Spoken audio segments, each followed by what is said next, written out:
as well as the injuries suffered by those who defended our Capitol today. And we will always be grateful to the men and women who stayed at their posts to defend this historic place. To those who wreaked havoc in our Capitol today, you did not win.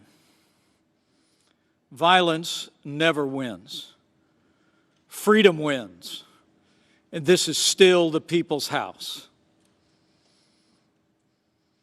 And as we reconvene in this chamber, the world will again witness the resilience and strength of our democracy.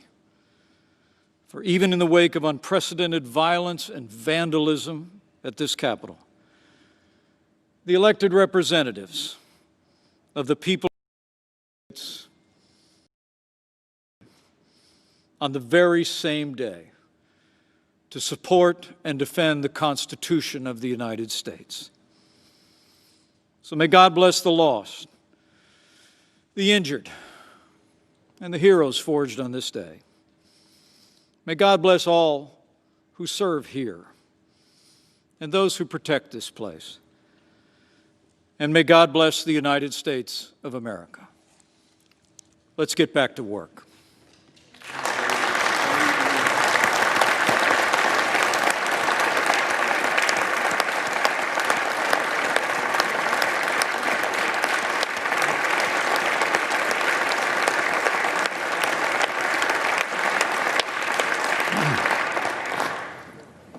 Mr. President. The Majority Leader. I ask unanimous consent the Majority Leader and the Democratic Leader be allowed to speak, and that the time not count against 2 hours of debate in relation to the objection raised on the state of Arizona. Is there objection? Without objection, so ordered. On the state of the American people, the United States Senate will not be intimidated. We will not be kept out of this chamber by thugs, mobs, or threats. We will not bow to lawlessness or intimidation.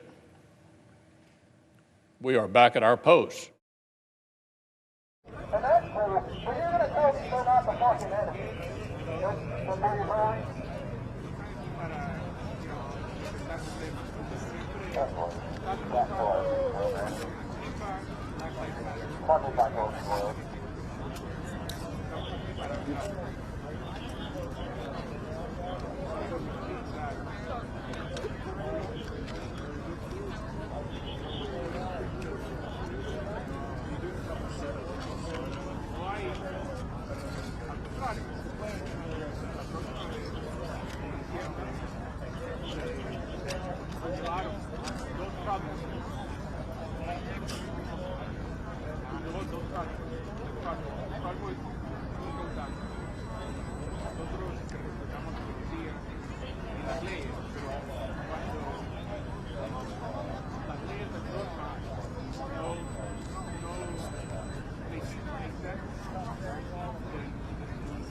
They tried to disrupt our democracy.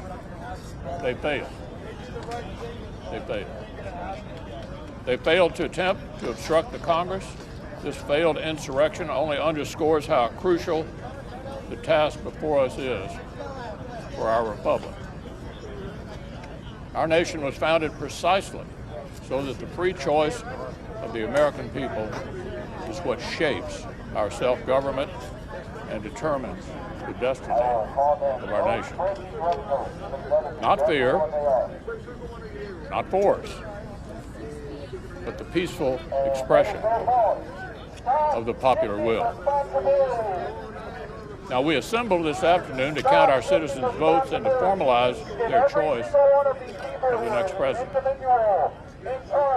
Now we're going to finish exactly what we started. We'll complete the process the right way, by the book. We'll follow our precedents, our laws, and our Constitution to the letter. And we will certify the winner of the 2020 presidential election. Criminal behavior will never dominate the United States Congress. This institution is resilient. Our democratic republic is strong. The American people deserve nothing less.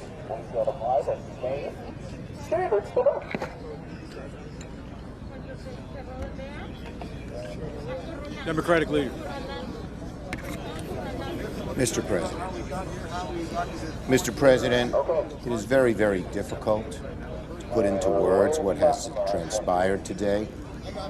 I have never lived through or even imagined an experience like the one we have just witnessed in this Capitol. President Franklin Roosevelt set aside December 7th, 1941 as a day that will live in infamy. Unfortunately, we can now add January 6th, 2021 to that very short list of dates in American history that will live forever in infamy.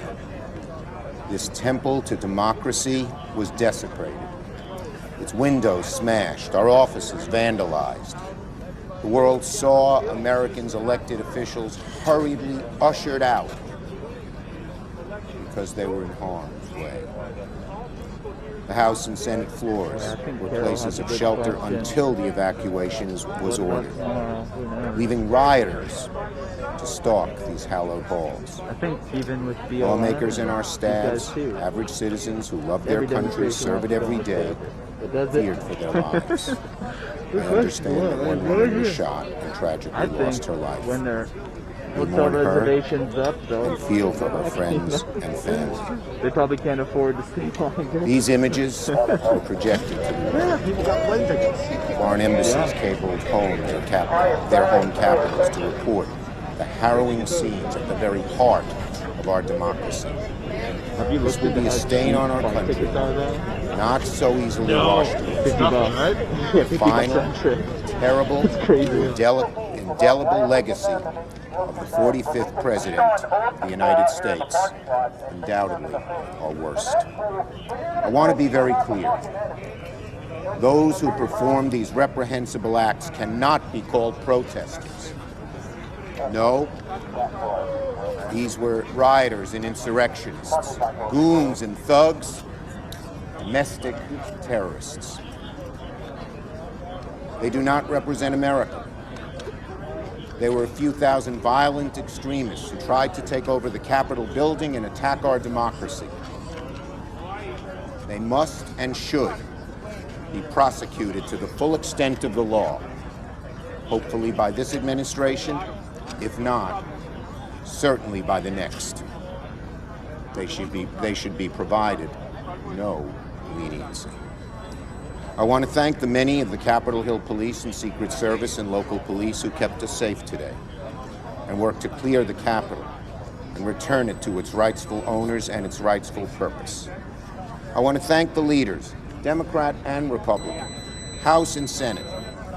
It was Speaker Pelosi, Leader McConnell, Leader McCarthy, and myself who came together and decided that these thugs would not succeed, that we would finish the work of that our Constitution requires us to complete in the very legislative chambers of the House and Senate that were desecrated, but we know always belong to the people, and do again tonight.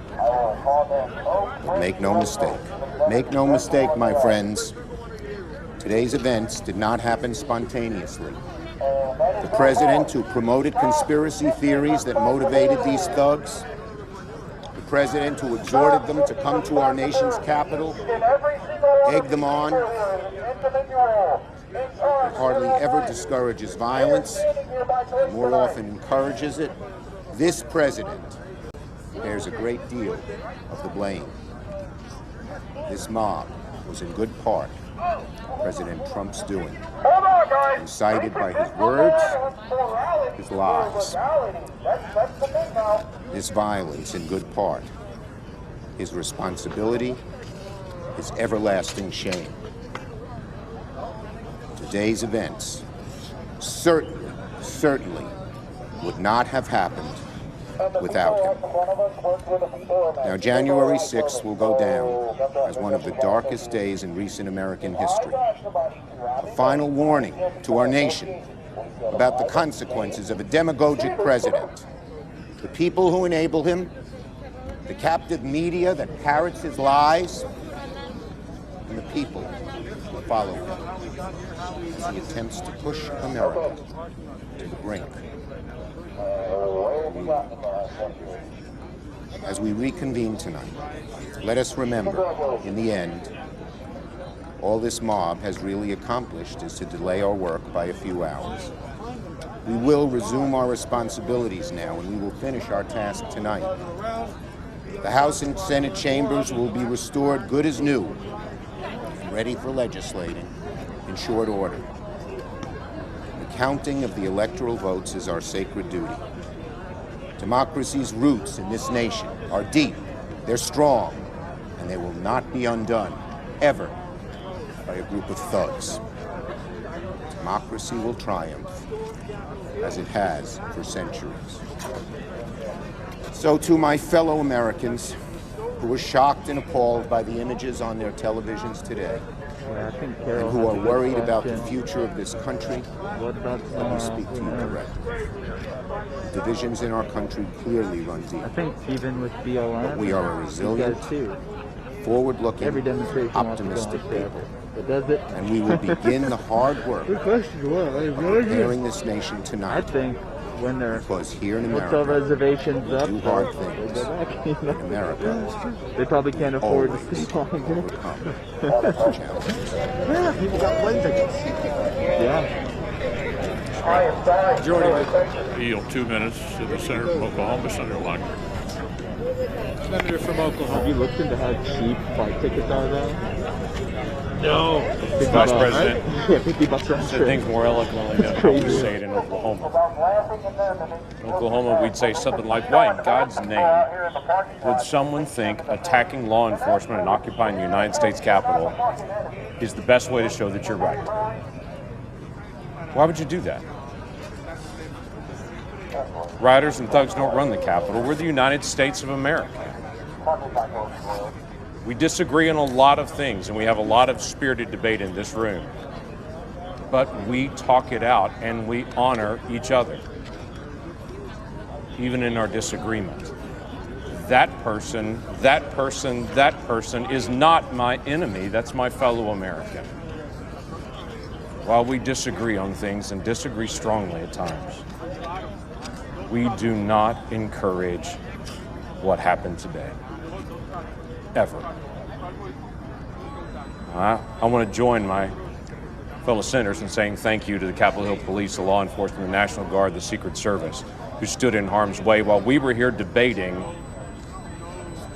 They were pushing back. And I was literally interrupted mid-sentence speaking here because we were all unaware of what was happening right outside this room because of their faithfulness and because of what they have done. And I want to thank them. Ronald Reagan once said, peace is not the absence of conflict. It is the ability to handle conflict by peaceful means. Peaceful people in my state in Oklahoma want their questions answered, but they don't want what happened today. They want to do the right thing. They also want to do it the right way. They want to honor the constitutional process, but they also want to have debate about election security because they want to make sure it's right, which is why it's an important issue that still needs to be resolved. Transparency in government just doesn't seem like a bad idea. Obviously, the commission that we have asked for is not going to happen at this point, and I understand that. And we're headed towards tonight, towards the certification of Joe Biden to be the President of the United States.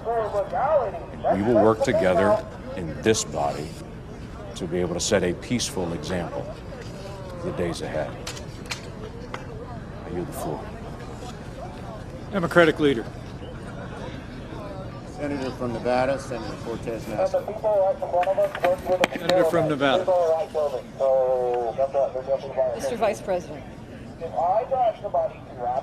I know that this room is full of leaders of both parties who love this country, and many believe that for America to succeed, our politics must find common ground.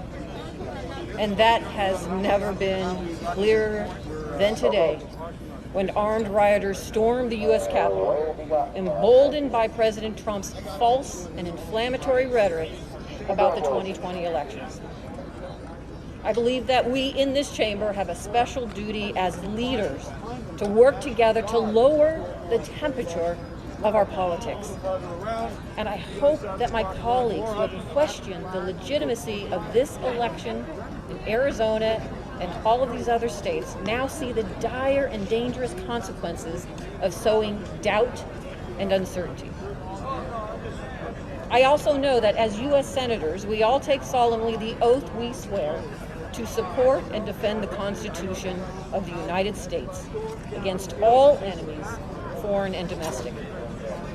At this moment in history, I can think of nothing more patriotic than renewing our faith in the charters of freedom that our founding fathers crafted for our republic, starting with the fundamental American principle in our Declaration of Independence, that governments derive their just powers from the consent of the governed.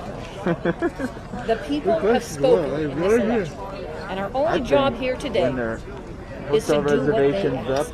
It is not to argue election They probably can't security. afford to stay long. That's not the place for what we are doing today. Our Constitution specifically reserves to the people the right to meet in their respective states and vote for the president and vice president. As a result, individual states oversee and implement the election process of the federal government. To guard against fraud or irregularities in the voting process, the states are required to have robust election security measures. Likewise, state legislatures have the opportunity to examine evidence of voter fraud before they certified their electoral college votes.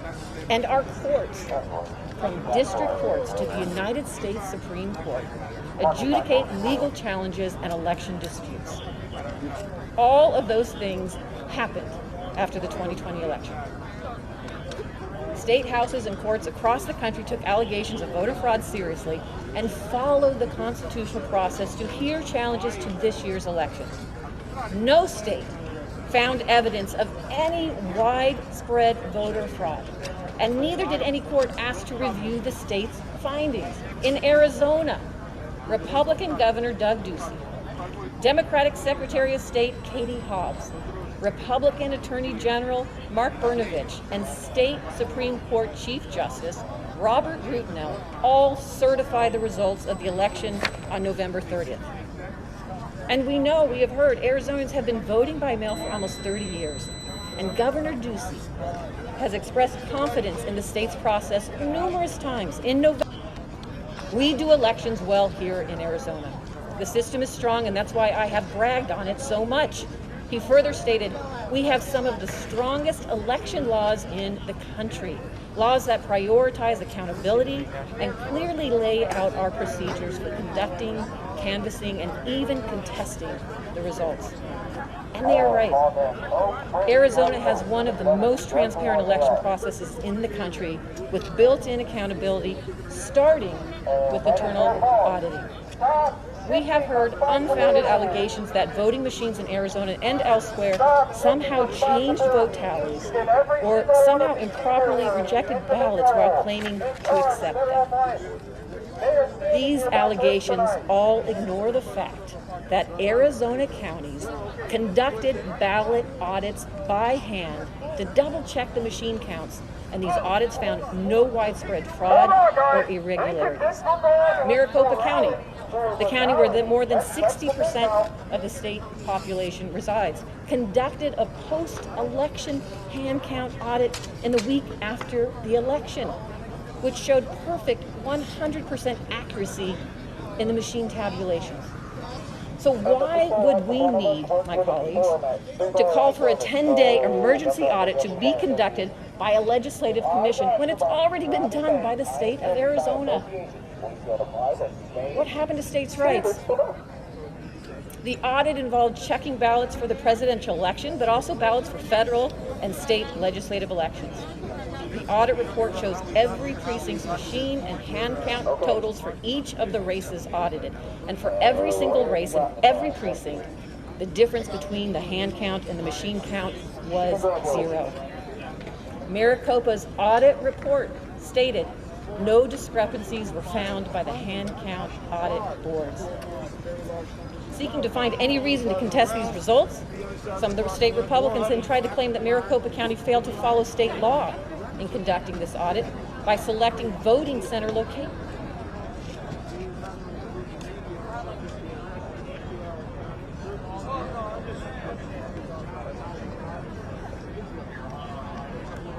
How you doing, pepper spray? Fucking pussy! Fucking pussy!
They broke the glass? Everybody stay down! Get down! Oh my God, they got fire on them.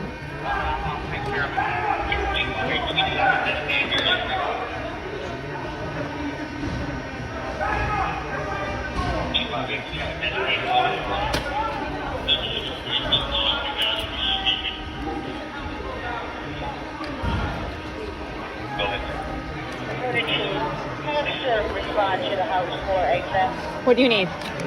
I'm good. I'm good.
Where are we going? Rayburn. Rayburn? On the ground.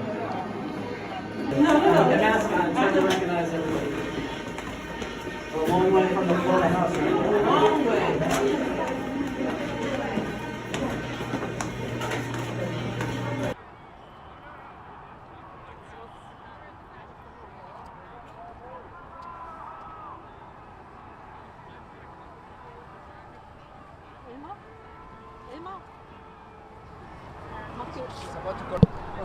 I got it. Thank you. Thank you so much. No worries.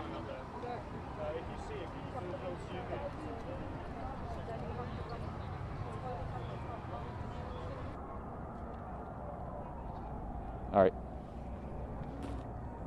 Get ready to show him clearing the steps. We've heard a lot of bangs and we've seen a lot of smoke. And Rich, if you can zoom in, you'll see that the police are trying to clear the area of the steps. Protesters took over that area much earlier this afternoon.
They broke the glass?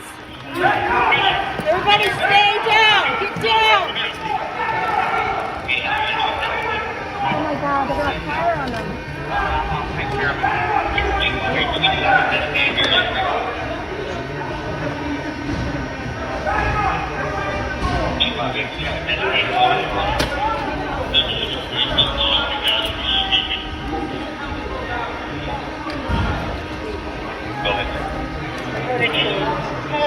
Respond to the House floor exit. What do you need? I'm good. Are you okay? I can't.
Where are we going? Rayburn. Rayburn? On the ground.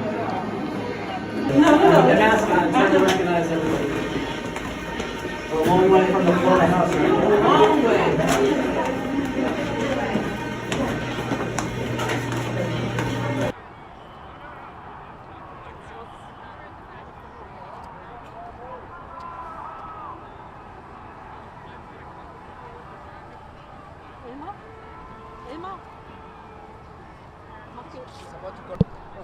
I got it. Thank you. Thank you so much. Don't worry.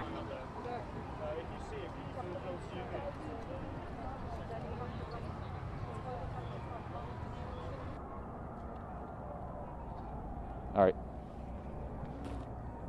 Get ready to show him clearing the steps. We've heard a lot of bangs and we've seen a lot of smoke. And Rich, if you can zoom in, you'll see that the police are trying to clear the area of the steps. Protesters took over that area much earlier this afternoon.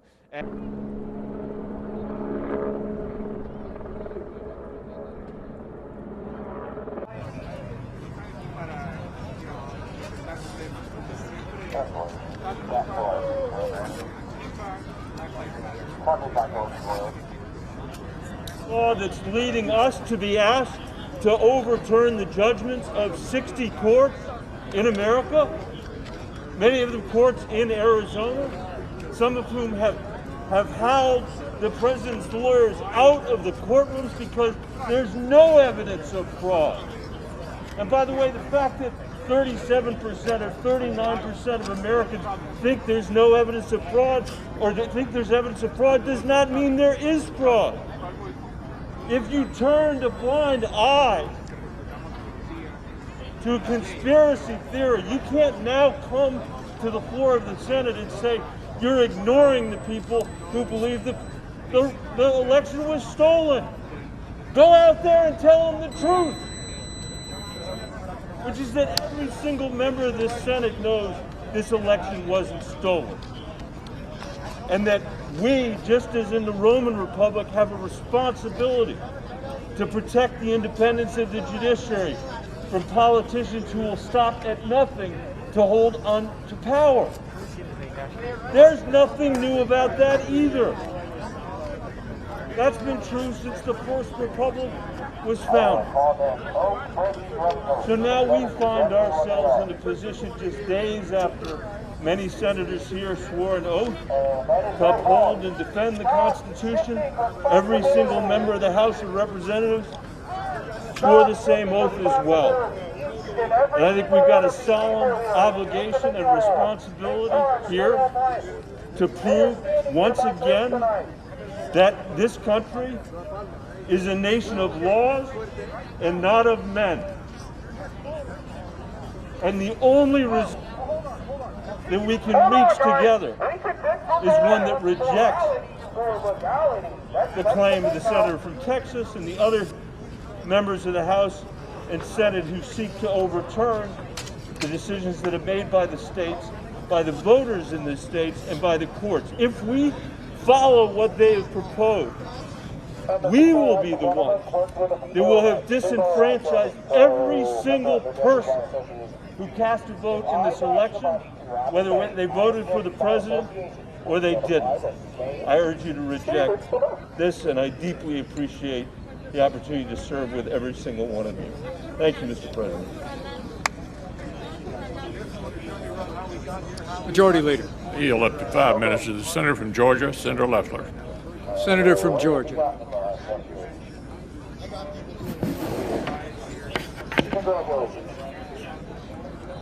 Mr. President, when I arrived in Washington this morning, I fully intended to object to the certification of electoral votes.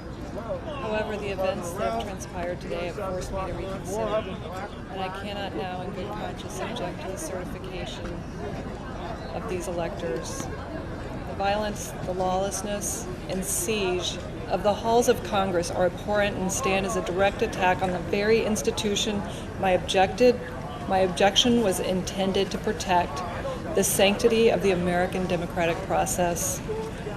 And I thank law enforcement for keeping us safe. I believe that there were last-minute changes to the November 2020 election process and serious irregularities that resulted in too many Americans losing confidence not only in the integrity of our elections, but in the power of the ballot as a tool of democracy. Too many Americans are frustrated at what they see as an unfair system. Nevertheless, there is no excuse for the events that took place in these chambers today, and I pray that America never suffers such a dark day again. Though the fate of this vote is clear, the future of the American people's faith in the core institution of this democracy remains uncertain. We as a body must turn our focus to protecting the integrity of our elections and restoring every American's faith that their voice and their vote matters. America is a divided country with serious differences, but it is still the greatest country on earth. There can be no disagreement that upholding democracy is the only path to preserving our republic. I yield the floor.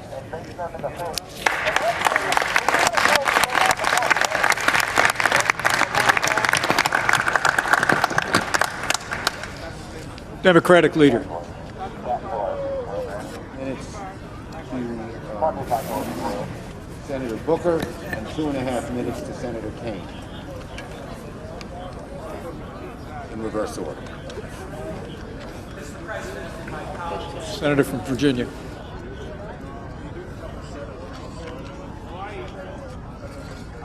How you doing, pepper spray, fucking veteran, pussy? Fucking pussies!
They broke the glass?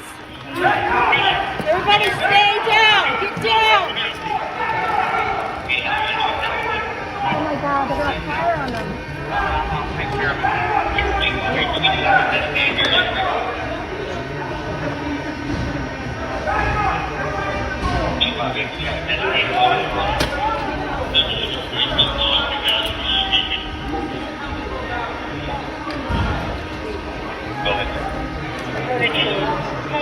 Respond to the House floor exit. What do you need? I'm good. Are you okay? I can't.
Where are we going? Rayburn. Rayburn? On the road. The mask on, it's hard to recognize everybody. We're a long way from the Florida House right now. A long way.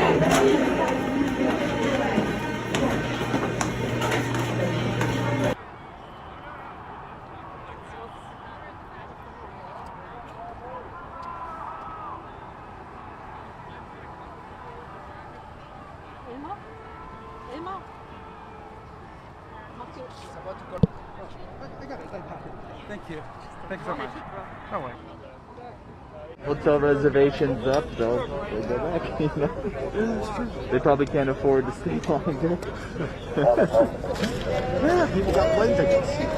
Yeah. I am dying for attention. Where'd you get those? Have you looked into how cheap flight tickets are though? No. 50 bucks, right? Yeah, 50 bucks round trip. It's crazy. About laughing and them and it's still too bad, but they could